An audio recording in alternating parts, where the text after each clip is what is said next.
Hello, good afternoon. This is Royce Aguilar, Equity Research Associate of First Metro Securities, and welcome to our monthly wrap up. So we're done with August.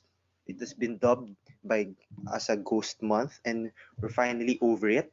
And we would like to give you a recap of what happened this August, which I will tell you it's been a very volatile month to say the least.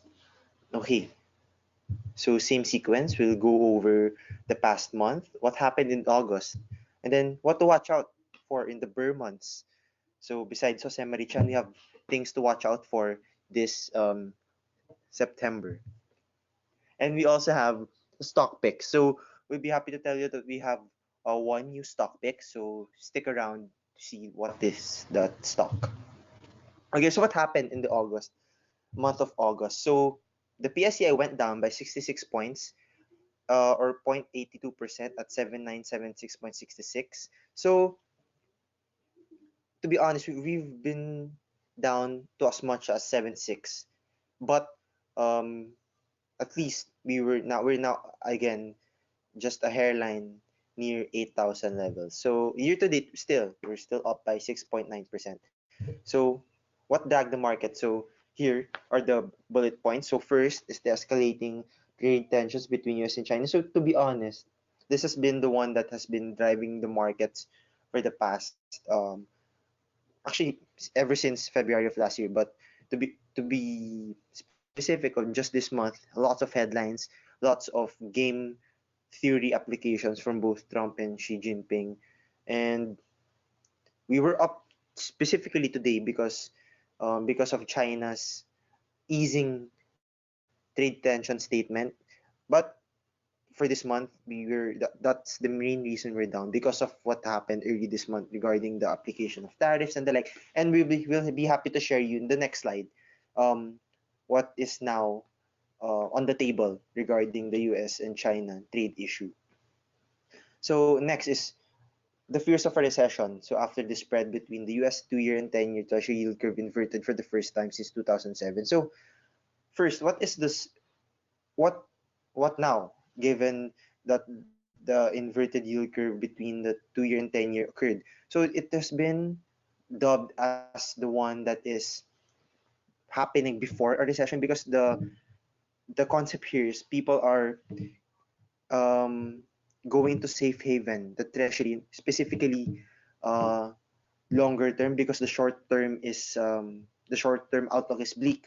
So they're looking already in the 10-year horizon, and they're paying for much um, lower yield at the end of the day, despite lower yields because they want to go to the safe haven. So that's why last 2008 global financial crisis, we know that there's a crisis that occurred, but 2007, 1 year before the crisis happened, it has happened before a recession, the inversion of the yield curve. That's why it's very important to note. So there. Next is the earnings of the first half of the PSA company. So um, the thing here is we have to look at the estimate, which was at 9.2%, and after first half earnings, it's now at 8.2%. So that's slightly below consensus. So that actually dragged the market a bit, specifically like the likes of San Miguel, DMC, so Semirara. So we saw those companies correct when their earnings were released.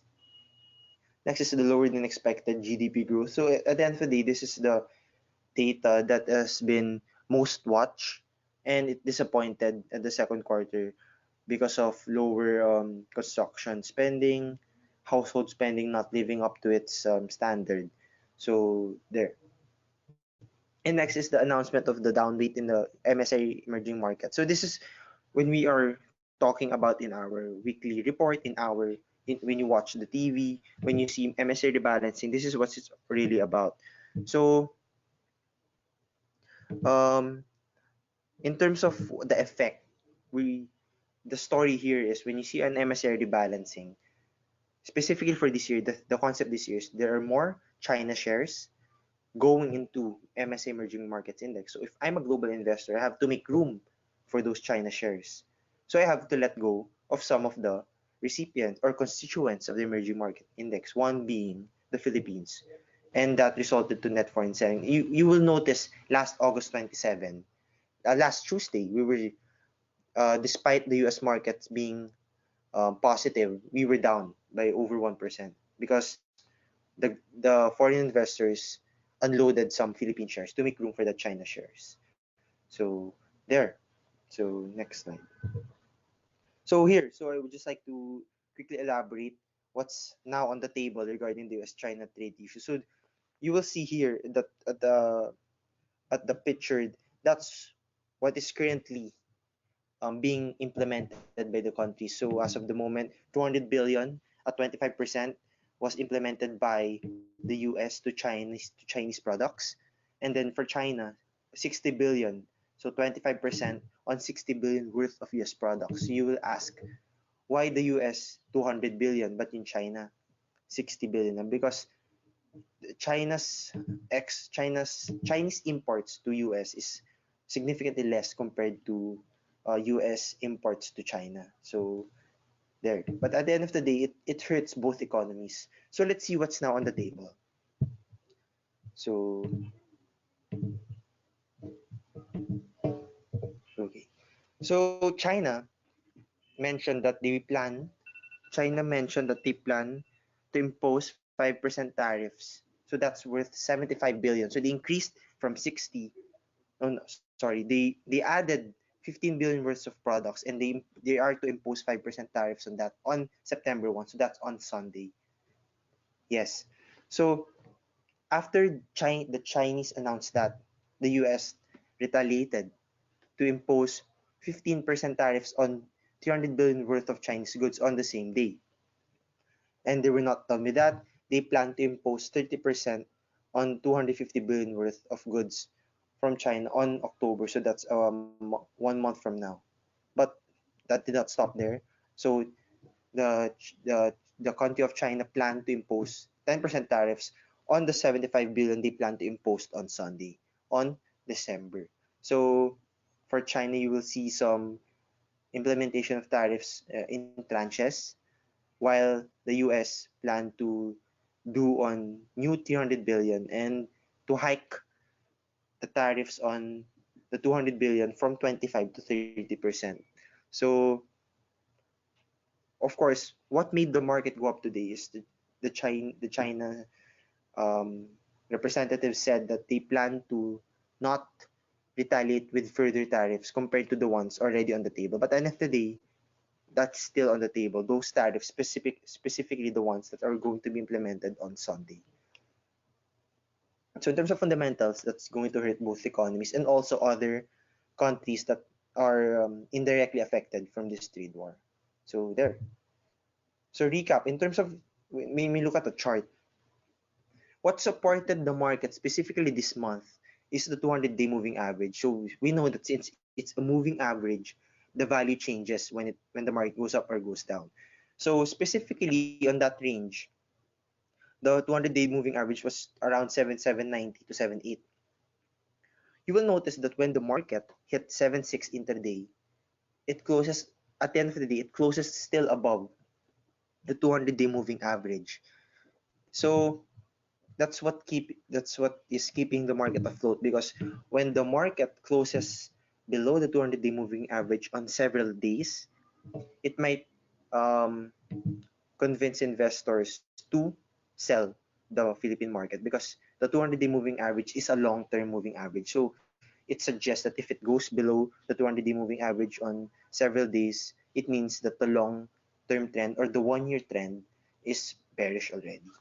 So besides the 200-day moving average, the support level we see is 7,7, and the immediate resistance at the end of the day is the psychological 8,000. But I would like to note specifically today that the market closed above at around 7,979. So it closed above that small range you see there. But at the end of the day, we're putting the resistance at 8,000. So we would like to see more activity, more upward, more bullish activity in next week for us to turn bullish on the market. So what do we watch out for in September 2019? So first is the inflation number that's on September 5. I think that's Thursday. So the estimate is at 1.8%. The BSP's estimate is at 1.3 to 2.1%. So you will ask, that's already below 2%. But let's keep in mind that the inflation last August, was at 6.4%. So we're talking about a high base. We're coming from a high base. So this is expected. So when the inflation on August hits 1.8%, we, for example, exactly at 1.8%, we don't expect the market to rally. Probably when it goes at around 1.5, 1.6, maybe. So that's why it's very important we tell you what is the estimate, because if it's not, this is the objective estimate. So it's very good to take note. So the next is the PMI manufacturing data. So it's very important that we take a look at the manufacturing data, because we know that the manufacturing sector is the one that being hit the most regarding trade war. So the thing is, specifically in China and the US, we're seeing weakness already in terms of manufacturing data. So should it go below estimate, that will trigger some sell-off in the Chinese and US markets, and also the Philippines. But the thing is, when we look at PMI manufacturing data, we always look at the number 50. If it goes below 50, meaning manufacturing slowdown. If it goes above 50, meaning manufacturing picked up. So that's what we have to take a look at. So of course, fortunately for those who are so, or eligible to see our weekly reports, you will see what is the estimate from the Philippines, US, and China. So next, the monetary board meeting on September 26. So the expectation is the BSP monetary board meeting. The BSP will cut rates by 25 bips. That's the initial expectation. Of course, again, fortunate for those who see our weekly report, you will see the update if it's 25 bips, if it's none at all, or 50 bips. And before that, actually, is the FOMC. So the FOMC, that's the equivalent of the BSP in US. So they're also expected to cut by 25 bips. So we have to see that events unfold. Um, those are very important events next month. So at the end of the day, that's why I put it on the top. And if I put it on the last, you will see that at the end of the day, we should always watch out for the trade developments between US and China. So I will never remove it there, um, because at the end of the day, the investors are trading the headlines. Investors are trading the headlines, so that dictates market activity. So we have to watch out for that. If we go long, of course, if we go short, if we go long, it depends on US China trade developments at the end of the day. So stock picks. Okay. So we'll go first with the stock picks that we mentioned before. So first is Robinsons Land Corporation. So I will already tell you now that this is the only property name that's now in part of our stock picks. um, because we removed the likes of Megaworld, DMS of Philinvestland for the moment, at the moment, as we further review the impact of the Chinese statement regarding the illegal online gambling and the like. But we put Robinsons Land Corporation, or we didn't remove Robinsons Land Corporation, because you will see at the Traders Playbook that we published earlier that 2.7% of its office portfolio only accounts for the POGOs, only 2.7%, compared to its peers na around 10 to 30%. Yung Robinsons Land, 2.7% lang siya. So besides that, we're seeing recovering residential sales, successful mall renovation, specifically in Galleria, which is actually the second biggest mall in terms of revenue contribution. And good to note that it has an international venture, specifically in China, which is expected to contribute in the second half. as we speak, it's already contributing in the earnings. So when the earnings result comes out on November, that's the third quarter results, you will see the contribution. So it's good to pick up Robinson's Land as of the moment, given na at least may 20% upside ka compared to our fair value of 30 pesos. So Megawide.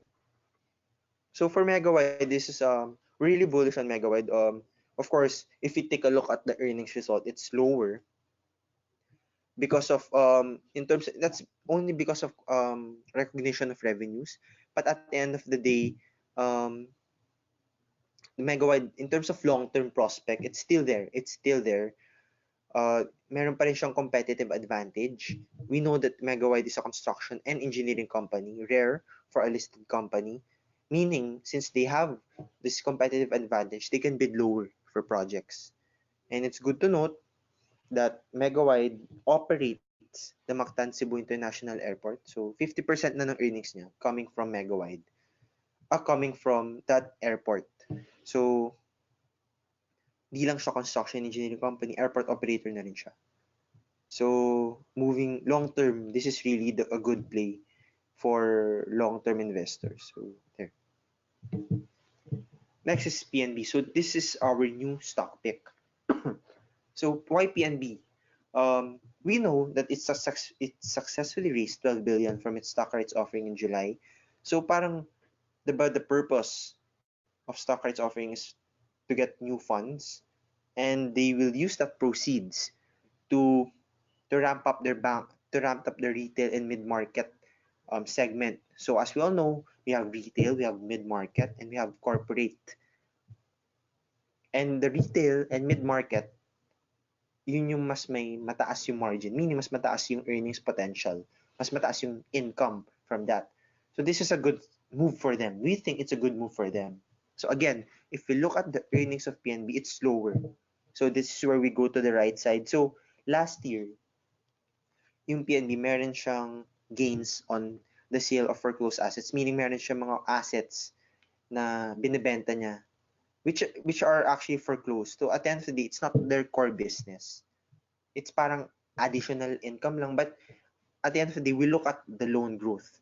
And we are proud to share na yung PNB, yung loan growth niya outperforms its peers, even the big three. So we're talking about a stock that is, ika nga, unloved siya. It's cheap. So it's good to pick up at current levels. So if you take a look at the chart, downtrend din siya, but we can actually trade the range. If you take a look at the chart, we can trade the range kasi as of the moment, as a lower end siya na range. And given its prospects, it is unlikely it will go below 40 pesos. So good to pick up now. Good to pick up. So Pure Gold. It's our consumer pick. The thing here is with Pure Gold is we know na bumababa yung price ng rice. We recognize that thanks to the rice tarification law. The thing is, we talked to the management, we went to the stores, we observed na since bumababa na yung price ng rice, mas may room yung consumers to buy more. So, assuming same purchasing power, bumaba yung price ng rice mo, may room ka to buy more. So, it's good to excuse me, it's good to take note na yung target market ng Pure Gold is yung mga low to mid income households. So, meaning sila mas sensitive sa inflation. So, there. And also, it's good to take note that Pure Gold owns SNR. So, SNR is, despite having more stores compared to its only competitor Landers, sila pa yung mas aggressive. SNR is more aggressive in expanding, and in terms of, to be honest, in terms of SNR's contribution to Pure Gold, ang laki. Around 20% na yung contribution niya. So, if we think na yung Pure Gold business, the Pure Gold store business, it's already at a peak. Hindi pa. Kasi supported siya by SNR. So, there. So, 54 pesos target price for that. Next is yung DBS, this is our research partner in Singapore, DBS, Development Bank of Singapore. they cover two stocks for us, Cebu Pacific and Metrobank. So their buy pick as of the moment is Cebu Pacific. Um, they raised their target price. You will notice that they have a target price initially at 98 pesos. So nahit na niya yun, yung 98 pesos. Actually, kanina nahit niya. Um, and DBS raised the target price to 122. So may upside pa ulit. And you will know that ang taas na binigay na dividend yield ng Cebu Pacific this year. And in terms of earnings, nag-outperform siya. It doubled its earnings as of the first half. So it's still cheap. It's still cheap. Tapos if you take a look at the chart, kaka-break lang niya ng small range niya kanina. So Monday is definitely a good time to enter for Cebu Pacific. So pag nag-pull back siya at 90, pwede pa rin. At the end of the day, uptrend pa rin siya unless it goes below 80 or mid 80 pesos. So we'll tell you about that because we have a trader's playbook actually on Cebu Pacific that we issued last August 23. So it's doing well for us so far. So there. So here's for those na are not aware of the trader's playbook. A trader's playbook is basically cut out into three segments. Actually four. So meron siyang what happened? What happened? Why did we publish the report? Our view. What do we think based from what happened? And the recommendation, the specifics. So for example, um, buy ba siya, sell ba siya. Tapos if we had a buy call, we're proud to have na even if may buy call kami, we recognize na sometimes we can make mistakes and we have a cut loss for that. So I think this is the one of the rare reports na may cut loss ka kahit nagpa-provide kami ng buy call. And if, for example, we provide the sell call, we provide you saan ka magba-buy back. If tingin namin mahal na yung stock, if tingin namin pangit talaga yung prospects ng stock, hindi kami mag-mention ng buy price. But we're proud also of this report. MegaWorld is one of our picks before.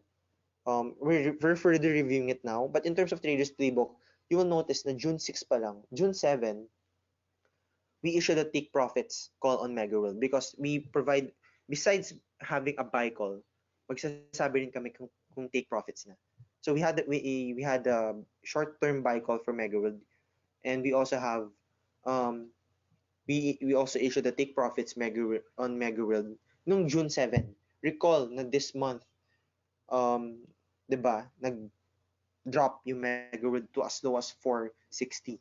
So if you had taken profits as high as 6.15, okay na, kitang-kita ka.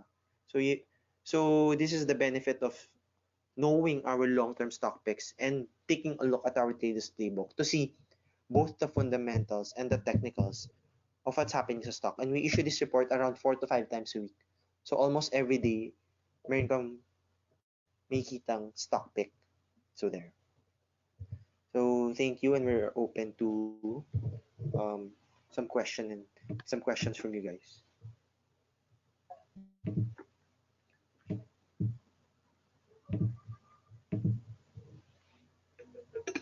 Okay.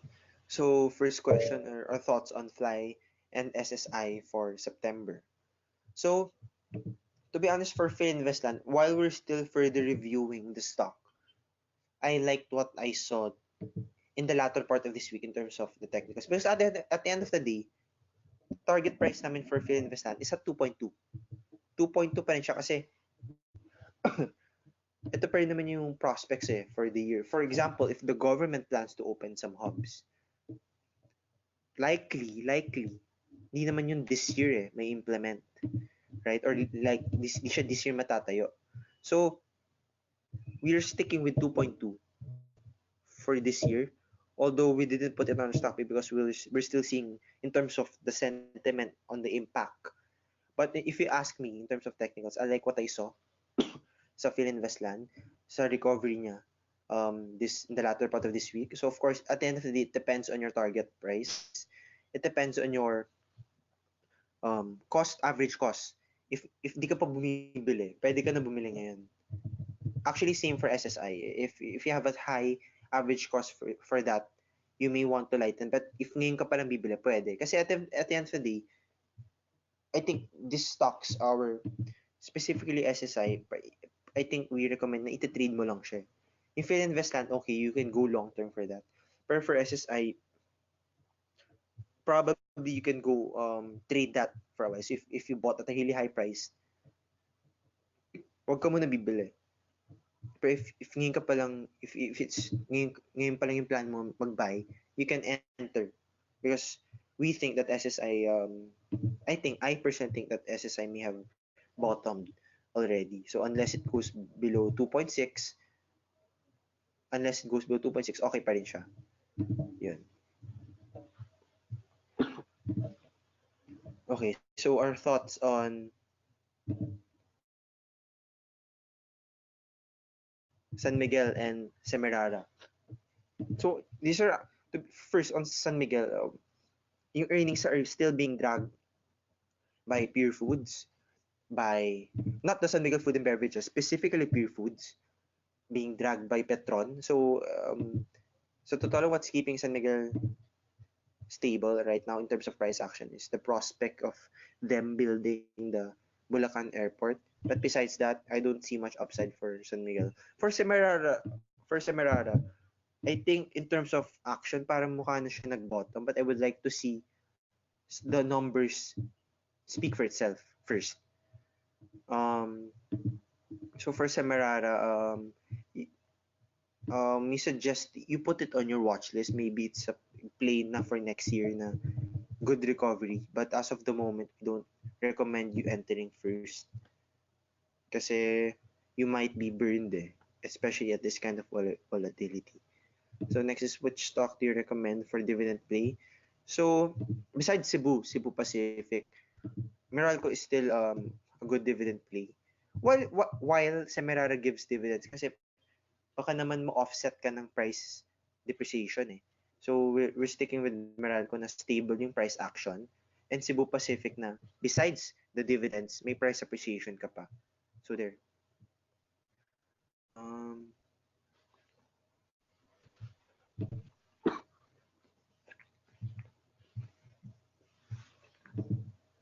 Okay. So was it really a ghost month? Well, in terms of the concept kasi, ma'am, ng ghost month is mostly the Chinese, they won't buy a house, they won't invest that much because it's basically a superstition. But what is interesting this month was ang taas ng volume at certain days. But in terms of historical, yung August, down pa rin siya. So technically the characteristics of a ghost month, nandun pa rin siya in terms of down yung market, but in terms of volume, parang ang taas pa rin ng volume. So to answer your question, well, I can't say that na we should like totally believe na ghost month, but at the end of the day, we just follow the news. We follow the news. You can look at our recommendations for a sound, objective calls. So there. What is the prospect of the U.S.-China trade war with the remaining months this year? To be honest, for U.S.-China trade war, your guess is good as mine. The thing here kasi is we don't know what President Trump and Xi Jinping will do. So we just have to watch out for cues. But as of now, there's no clear direction. Sinasabi nila mag-uusap sila.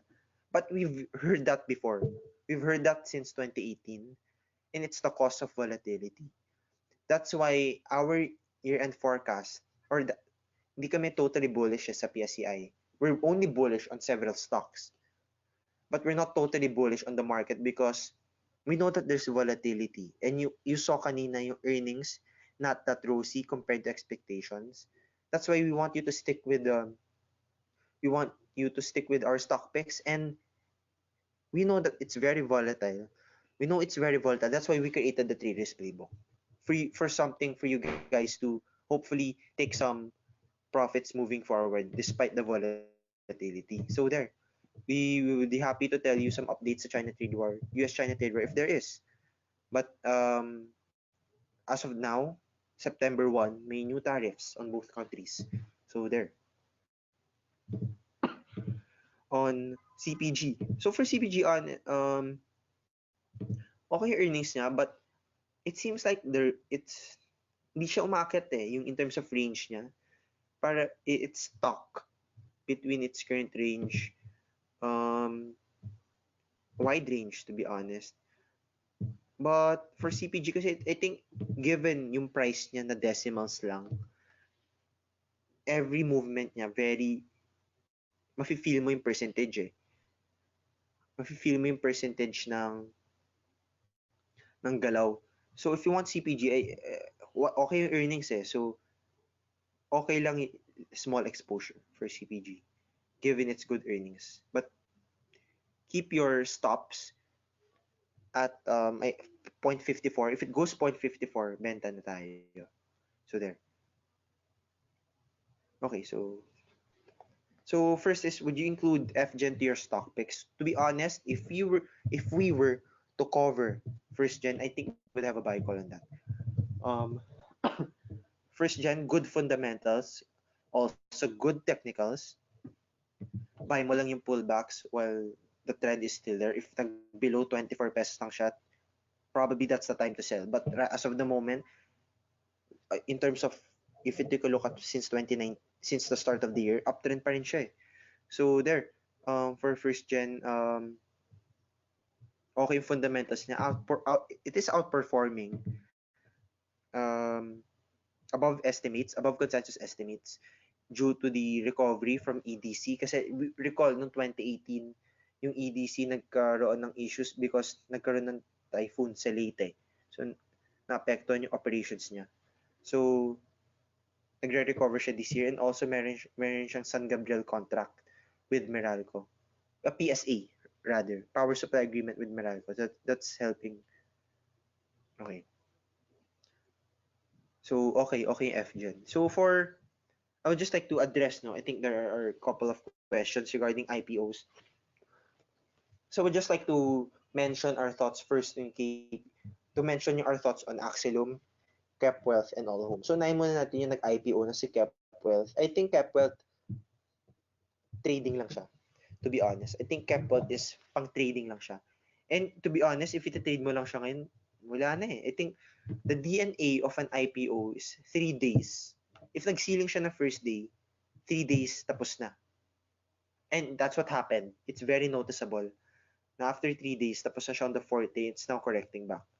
If you want to buy kasi the business of Kepwealth is bumibili siya ng mga units. And nag-advise rin siya. Pero mostly bumibili lang siya ng units. It doesn't really own a land, like lote, like hectares of lot. It doesn't own, Kepwealth doesn't own that. It's a really small company worth 2 billion pesos market cap. So it's a really small company. So there. So next is yung sa Axilum.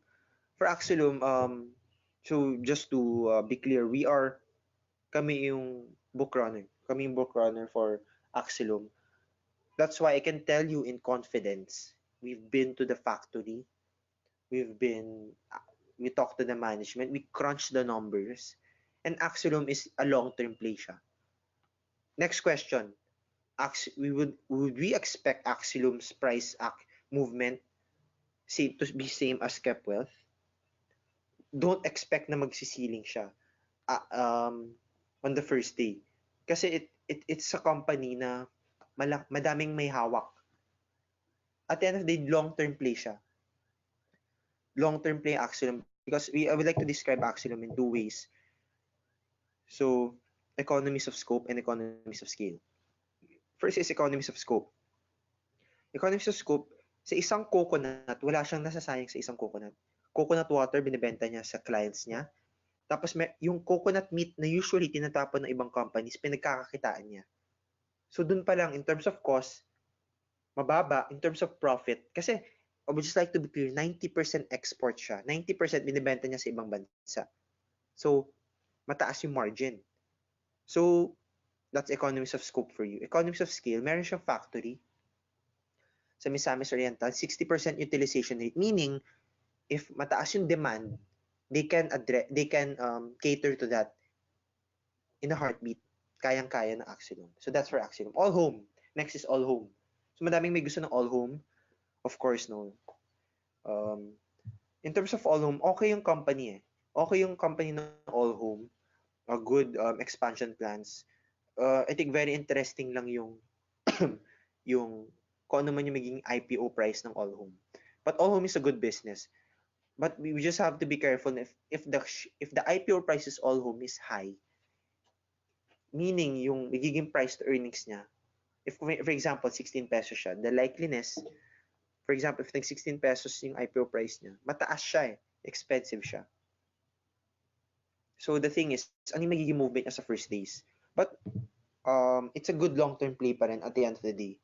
But if you want to find something na mas mataas yung upside, Axiom talaga. Axiom, guys.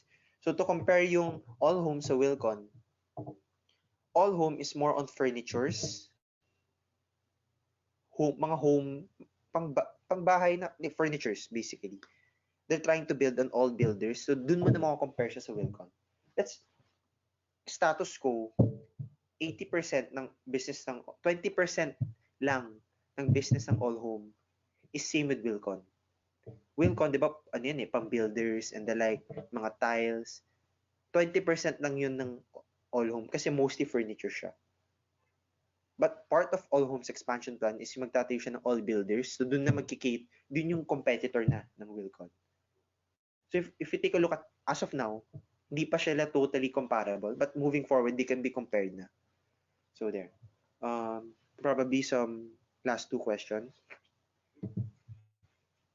So which stock will benefit from the West Philippine Sea exploration?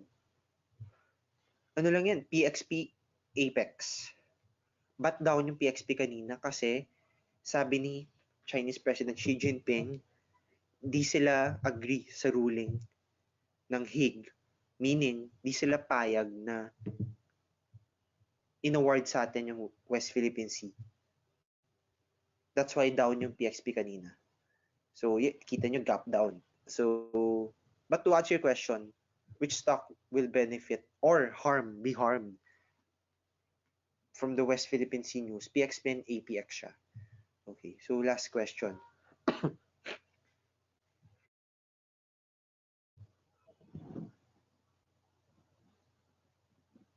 Okay, so which has better valuations? PNB or East-West? For East-West kasi, to be honest, we're not covering East-West, but it looks like it's going to be a recovery play, but we like PNB more because in terms of price action, na-sell down siya because recall nag-stock rights offering. We know that every time there's a stock offering, usually the price goes back sa sa SRO price niya. But if you can see if you can see in technicals right now, we're looking at a good rebound. We would like to see more volume with that. But in terms of fundamentals, mas may upside yung PNB, mas mataas yung loan growth potential ng PNB. To answer your question. So, PNB over East-West. So, there. If you would like to, you can send your questions and we will try to reply to you the best we can. But at the end of the day, this is, you saw our stock picks. If you want to see more of our short to medium term stock picks, you can look at Trader's Playbook. So, thank you and see you at the end of September. So, happy bear months. Thank you and happy investing to all.